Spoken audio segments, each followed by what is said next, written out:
Good morning students. हाँ जी बेटा, कल हमने पढ़ा था फैक्टर्स के बारे में। ग्लोबलाइजेशन प्रोसेस को इंक्रीज़ करने में वो कौन से फैक्टर्स हैं, वो कौन सी चीज़ है जिसने ग्लोबलाइजेशन प्रोसेस जो है वो कौन से फैक्टर्स हैं जिसने क्या किया, किसको बढ़ाया ग्लोबलाइजेशन प्रोसेस को, और ग्लोबलाइजेशन आने से किन किन चीज़ों में इम्प्रूवमेंट हुई है। तो सबसे पहले क्या पढ़ा है, टेक्नोलॉजी के बारे में। अब टेक्नोलॉजी आई तो क्या हुआ, बहुत सारी इम्प्रूवमेंट हुई ट्रांसपोर्टेशन के अंदर, ये कल हम पढ़ चुके हैं इसके अंदर। तो जो गुड्स हैं वो क्या है, अब इजीली असेस होगी लॉन्ग डिस्टेंस को कवर करने में। हमने एक चीज़ देखी थी कि भी कोई भी प्रोसेस है, कोई भी ट्रेड है, वो किसके ऊपर डिपेंड करता है, कोस्ट के ऊपर डिपेंड करता है, ठीक है। और कोस्ट किसके ऊपर डिपेंड करती है, ट्रांसपोर्टेशन के ऊपर। और ट्रांसपोर्टेशन में जो इम्प्रूवमेंट हुई है वो किसके कारण हुई है, टेक्नोलॉजी में डेवलपमेंट के कारण। और जो टेक्नोलॉजी में जो डेवलपमेंट हुई है वो किसके कारण पॉसिबल हुई है, ग्लोबलाइजेशन प्रोसेस के कारण, ठीक है। तो जिसके कारण क्या हुआ कि ट्रेड क्या हो गया, इंक्रीज़ होना शुरू हो गया। यही सारी चीज़ें पड़ी थी। अब इसमें जो कॉस्ट ऑफ प्रोडक्शन है, टेक्नोलॉजी आने से, ट्रांसपोर्टेशन होने के कारण क्या हुआ था, टेक्नोलॉजी में बहुत ज़्यादा ट्रांसपोर्टेशन में इम्प्रूवमेंट हुई। और अब हम क्या करने लगे कि लॉन्ग डिस्टेंस को हम इजीली क्या करने लगे, कवर करने लगे। क्लियर। अब नेक्स्ट टॉपिक है हमारा इंफॉर्मेशन एंड कम्युनिकेशन टेक्नोलॉजी। पहला फैक्टर पढ़ लिया था टेक्नोलॉजी का।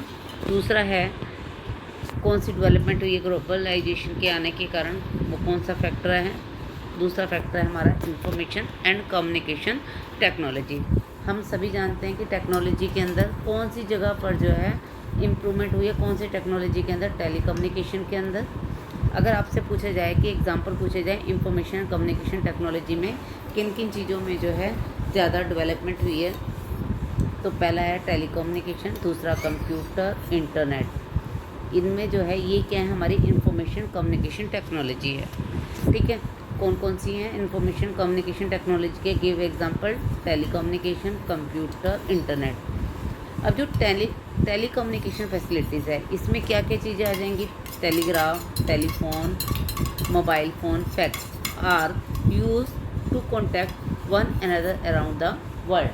अब आपको पूछा जाएगा कि कौन से फैक्टर्स आएंगे इसमें, टेलीकम्युनिकेशंस के अंदर कौन सी फैसिलिटीज़ प्रोवाइड करती है टेलीकम्युनिकेशन, हमें कौन सी फैसिलिटीज़ प्रोवाइड कर रही है वो, टेलीफोन की, मोबाइल फ़ोन की, फैक्स की। क्लियर।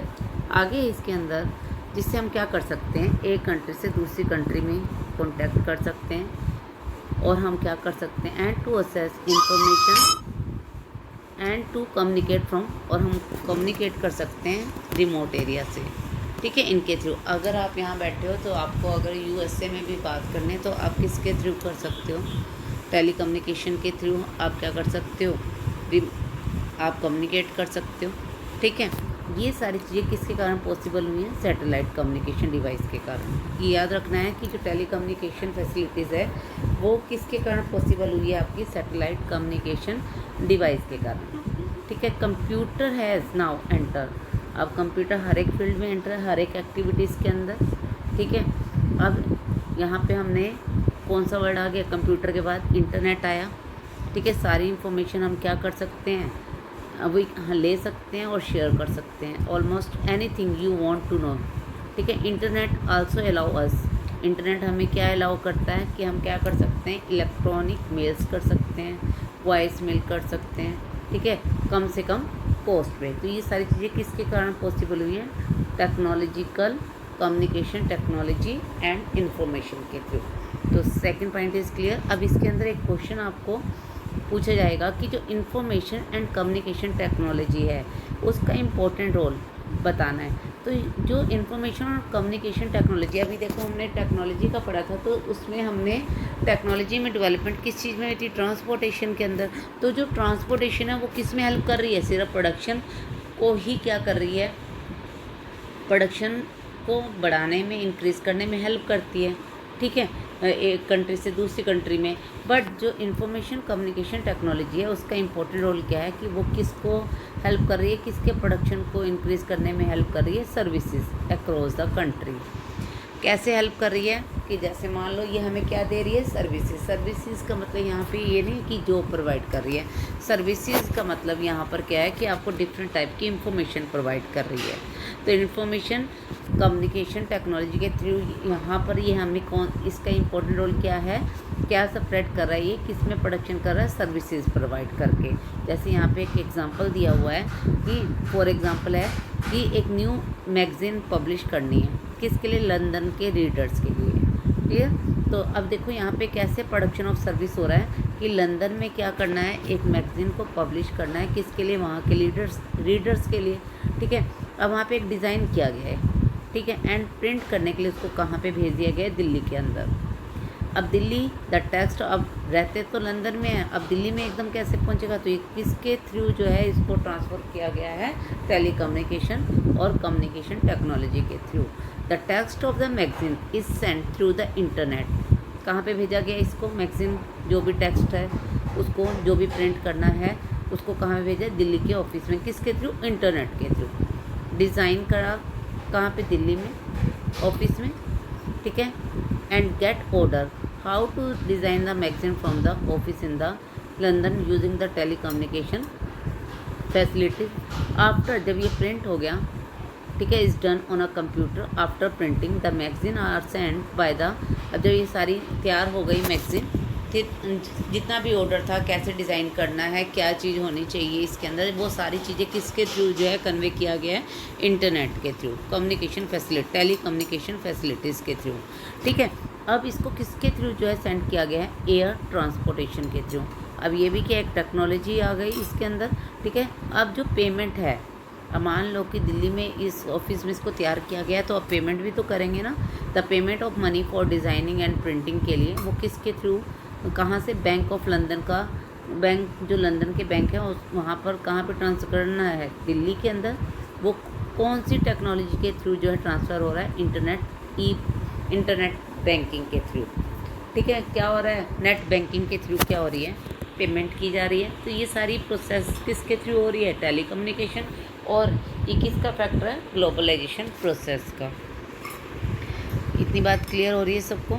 तो नेक्स्ट टॉपिक आ जाओ, लिबरलाइजेशन। अब वेरी इंपॉर्टेंट है, थर्ड टॉपिक है हमारा फैक्टर्स में ग्लोबलाइजेशन प्रोसेस के अंदर, वो क्या है हमारा, लिबरलाइजेशन। अब लिबरलाइजेशन का मतलब क्या होता है, जिसमें लिबरल हो जाना, ठीक है, कि कोई भी रिस्ट्रिक्शन ना होना, इसी को हम क्या कहेंगे, लिबरलाइजेशन। तो लिबरलाइजेशन में क्या बताया गया है, लिबरलाइजेशन क्या है, ये किस में लिबरलाइजेशन होना है, फॉरेन ट्रेड में एंड फॉरेन इन्वेस्टमेंट पॉलिसीज़ के अंदर।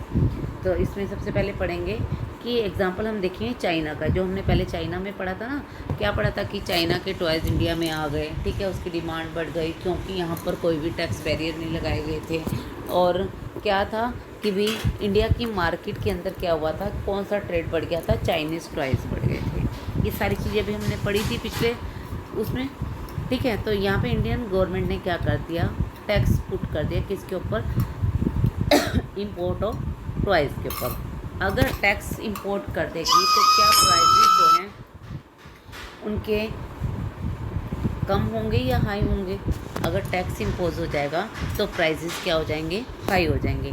तो क्या जो बायर्स की जो डिमांड है वैसी रहेगी, नहीं, तो बायर्स की डिमांड क्या हो जाएगी, कम हो जाएगी, क्योंकि सभी क्या लेना चाहते हैं, सस्ता, चीपेस्ट गुड्स परचेज करना चाहते हैं। तो those who wish to import these toys would have to pay tax. जो भी क्या करना चाहता है, इंपोर्ट करना चाहता है, उनको पहले क्या करना पड़ेगा, टैक्स को पे करना पड़ेगा। और जो है because the tax buyer will have to pay higher price. अब बायर्स को क्या करना पड़ेगा, जितने भी इंपोर्ट टॉयज़ हैं उनके ऊपर क्या देना पड़ेगा, हाई प्राइस देना पड़ेगा। जो चाइनीज़ टॉयज़ हैं वो अब इंडिया की मार्केट में लंबे टाइम तक नहीं रह पाएंगी, क्योंकि उनका प्राइस क्या हो जाएगा, ज़्यादा हो जाएगा, क्योंकि उनको क्या पे करना है, टैक्स को पे करना है। इंपोर्ट फ्रॉम द चाइना का जो इंपोर्ट हो रहा है वो चाइना से, वो ऑटोमेटिकली क्या हो जाएंगे, टॉयज़ रिड्यूस हो जाएंगे और इंडियन टॉयज़ मेकर्स विल प्रोस्पेयर। और जो इंडिया की मार्केट में जो टॉयज़ हैं वो फिर से दोबारा मार्केट में आ जाएंगे, क्योंकि प्राइस जो चाइनीज़ टॉयज़ के जो प्राइस हैं वो फिर से क्या हो जाएंगे, इंक्रीज़ हो जाएंगे, और इंडिया के जो प्राइस हैं जो टॉयज़ के वो क्या हो जाएंगे, कम हो जाएंगे।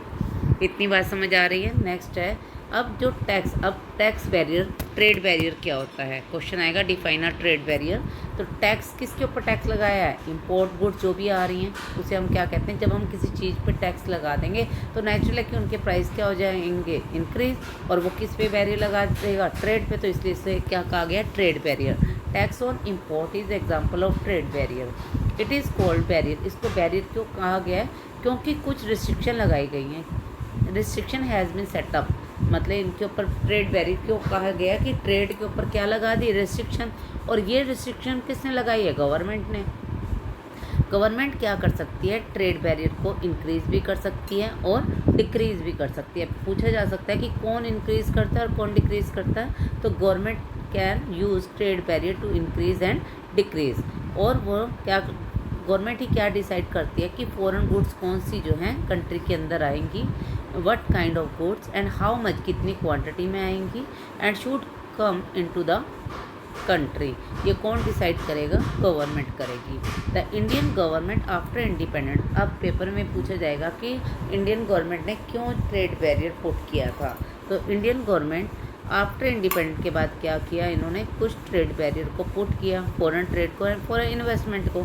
क्यों किया था, क्योंकि उनको ऐसे लगा कि it is necessary to protect, क्यों ज़रूरी है कि हमारे जो इंडियन प्रोड्यूसर हैं विद इन द कंट्री, वो क्या नहीं कर सकते, अभी फॉरेन कंपटीशन नहीं कर सकते, कम्पीट नहीं कर सकते। क्यों, क्योंकि जो फॉरेन में तो क्या था कि वहाँ पे टेक्नोलॉजी डेवलप थी, जबकि इंडिया जो था अभी अभी क्या हुआ था, इंडिपेंडेंट हुआ था। तो यहाँ पर टेक्नोलॉजी इतनी डेवलप नहीं थी, जिस कारण से जो इंडियंस प्रोड्यूसर थे वो क्या नहीं कर सकते, कम्पीट नहीं कर सकते फ्रॉम द इम्पोर्ट। ठीक है, जो इंडस्ट्रीज़ जो थी अभी अभी सेटअप हुई थी, कब, 1950 और 1960 के अंदर, और जो कंपटीशन था from import at the stage would not have allow, नहीं कर सकते टू कम अप। ठीक है, द इंडियन अलाउ इम्पोर्ट, इसलिए क्या करना जरूरी था, ऑफ ओनली, सिर्फ कुछ ही चीज़ों को क्या किया जा रहा था, अलाउ किया गया था, जिनका हम क्या कर सकते हैं, इंपोर्ट कर सकते हैं दूसरी कंट्री से। जैसे कि मशीनरीज होगी, याद रखना है आपको कि वो कौन सी आइटम्स थी आफ्टर इंडिपेंडेंट के बाद, जिन चीज़ों का हम क्या करते थे, ट्रेड करते थे, इंपोर्ट करते थे दूसरी और कंट्री से, फर्टिलाइज़र, पेट्रोलियम। ठीक है, अब देखा जाए तो जितनी भी ऑल 12 कंट्री जो हैं, पहले स्टार्टिंग की एज में उन्होंने भी क्या किया था, रिस्ट्रिक्शन लगाई थी, किसके ऊपर, ट्रेड के ऊपर। ठीक है, किसके लिए, गिवन अ प्रोटेक्शन देने के लिए टू डोमेस्टिक प्रोडक्ट को। ठीक है, फिर उसके बाद क्या हुआ कि 1991 के अंदर क्या हुआ, हमारी गवर्नमेंट ने क्या किया, एक ऐसी पॉलिसी को अडॉप्ट किया, around some far reaching changes in a policy were made in India. अब क्या हुआ कि पहले तो गवर्नमेंट ने क्या लगा दिया था, ट्रेड बैरियर लगाया था, किसके लिए, अपने इंडियन प्रोड्यूसर को कम्पीट करने के लिए, फेस करने के लिए, डेवलप होने के लिए क्या लगा दिया था कि भी वो कम्पीट कर सकें, उनको ट्रेनिंग दी जाए और टेक्नोलॉजी डेवलप हो जाए, तो क्या होगा कि भी उनको वो बढ़ सकती हैं। ठीक है, इसलिए उन्होंने क्या लगा दिया था, ट्रेड बैरियर लगा दिया था। बट 1991 के अंदर कुछ पॉलिसीज़ को चेंज किया गया। अब गवर्नमेंट ने क्या डिसाइड किया है कि अब टाइम आ गया है। अब मान लो क्लास के अंदर क्या होता है कि क्लास में अगर हम एग्ज़ाम को कंडक्ट ही नहीं कराएं, एग्ज़ाम ही ना हो, तो क्या आपके अंदर कंपटीशन आएगी कि कौन फर्स्ट आएगा, कौन सेकंड आएगा। वो कब आएगा, आप अपनी क्वालिटी को कब इम्प्रूव करोगे, जब आपके साथ क्या किया जाएगा, कंपटीशन होगा। ठीक है, जब एग्ज़ाम होंगे तभी तो आपकी क्वालिटी को क्या किया जाएगा, इम्प्रूव। तो ऐसे ही किसी भी चीज़ में अगर इम्प्रूवमेंट लानी है तो उसमें क्या कंडक्ट करना पड़ेगा हमें, कंपटीशन को। तो इंडियन गवर्नमेंट ने क्या रियलाइज़ किया है कि अब क्या आ गया, time had came from Indian producer to compete with the producer around the globe, कि अब जो है यहाँ पे डेवलपमेंट हो गई, टेक्नोलॉजी आ गई है, अब टाइम आ गया कि हमारी जो कंट्री के जो प्रोड्यूसर हैं उनको क्या करना है, कम्पीट करना है किसके साथ, अदर जो दूसरे और ग्लोबल लेवल पर जो दूसरे और कंट्रीज़ हैं उनके साथ कम्पीट करने के लिए।